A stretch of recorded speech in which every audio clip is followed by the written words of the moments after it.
In March of 2021, a man wakes up as one of the richest people on the entire planet.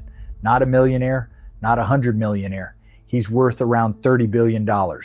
And here's the strange part. You have never heard his name. He's not on a magazine cover. He's not on any list of top shareholders anywhere, even though he secretly controls huge chunks of companies, And then, over about 48 hours, it all comes apart. Roughly $20 billion of his fortune gone. Wall Street banks lose more than $10 billion trying to escape him. And one of the oldest banks in the world takes a wound it never recovers from. So who was he? And how do you lose $20 billion in 2 days? Let's rewind. His name is Bill Hwang, and in the money world, he had a golden pedigree. He learned the trade under Julian Robertson, the legendary investor. Hwang was what they call a tiger cub, one of the proteges who went off to run their own funds. His fund was called Tiger Asia, and for a while, he was a star. Then, in 2012, it fell apart. Tiger Asia pleads guilty to insider trading. Hwang pays up, and he's essentially banned from managing other people's money. For most people, that's the end of the story. For Bill Hwang, it was the setup, because he reopens, this time with only his own money, as something called a family office. And that word matters more than anything else in this story. A hedge fund managing outside money has to register, report, disclose. A family office managing just the owner's fortune? Almost none of that. He could operate in the dark. Here's the trick at the center of it all. When you or I buy a stock, our name goes on it. Buy enough of a company, and the law forces you to announce it to the world. Bill Hwang did not want the world to see.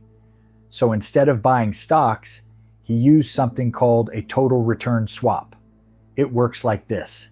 The bank buys the stock and holds it in the bank's own name. Hwang just signs a contract that says, "Give me all the gains and I'll cover all the losses." So he gets the full ride of owning the stock without ever owning it on paper. He becomes, in effect, one of the biggest shareholders in several public companies, and his name appears on absolutely nothing. He was invisible, and invisibility plus borrowed money is a very dangerous combination. Now he does the thing that turns dangerous into catastrophic. He runs this same play at 8 or 9 different banks at once. Credit Suisse, Nomura, Goldman Sachs, Morgan Stanley, UBS. And here's the killer detail. None of them knew how much he was doing with the others. Each bank looked at its own slice, figured Bill Hwang was a wealthy, manageable client, and handed him more rope. Picture walking into 9 different banks in 1 week and maxing out a giant loan at each, and every single one thinks it's your only lender. Add it all up, and this man who started with maybe $1.5 billion of his own money was now controlling around $36 billion of stock, and he didn't spread it around. He poured it into just a handful of names, buying so much that his own buying pushed the prices up. On paper, he looked like a genius. Really, he'd built a tower, tall, invisible, and balanced on a very small base. Every tower needs just one push. It came in late March 2021. Viacom CBS, one of his biggest positions, announces it's going to sell $3 billion of new stock. That extra supply sends the price down. And when a stock you're hugely secretly leveraged into starts falling, the banks come calling for more collateral. It's called a margin call. Post more money right now, or we sell. Hwang couldn't cover it, because the position wasn't just big, it was concentrated and it was leveraged, and now every bank wanted their cash at the same moment. And it turns out there was a crime underneath it all. Prosecutors would later prove Hwang and his chief financial officer had lied to those banks, telling them the portfolio was more spread out and easier to sell than it really was to keep the money flowing. That lie is the difference between a spectacular gamble and a federal prison sentence. What happens next is a stampede.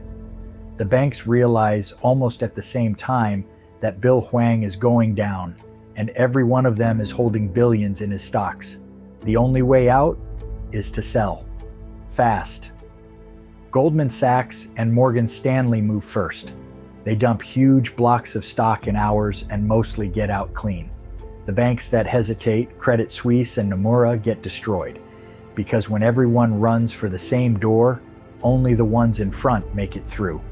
In about 2 days, it's over. Roughly $20 billion of Hwang's fortune gone. The forced fire sale erases more than $100 billion of market value in those stocks, hitting ordinary shareholders who'd never heard of him.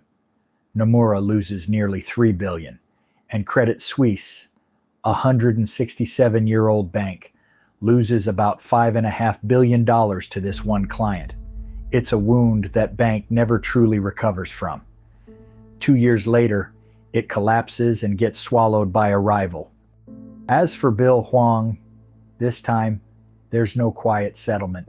In July of 2024, a jury convicts him on 10 criminal counts, including fraud and market manipulation. A few months later, he's sentenced to 18 years in prison.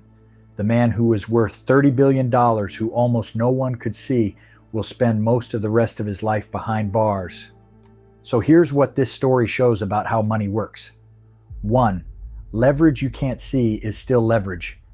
Fancy contracts like swaps let someone control, and far more than they actually have, without it showing up anywhere. The risk doesn't vanish because it's hidden. It just waits. 2. Concentration is the twin of leverage. Spread out, you can survive a bad bet. All in on a few names, one crack ends everything. 3. When the people lending don't know about each other, nobody can see the danger adding up. Each bank thought it was safe. Together, they'd fed one man enough rope to shake the whole system. And 4. The line between a bold bet and a crime is one thing: the truth. Being aggressive isn't illegal. Lying to the people funding you is. Bill Hwang didn't go to prison for losing money. He went for the lie. That's my 2 cents. I'll see you on the next one.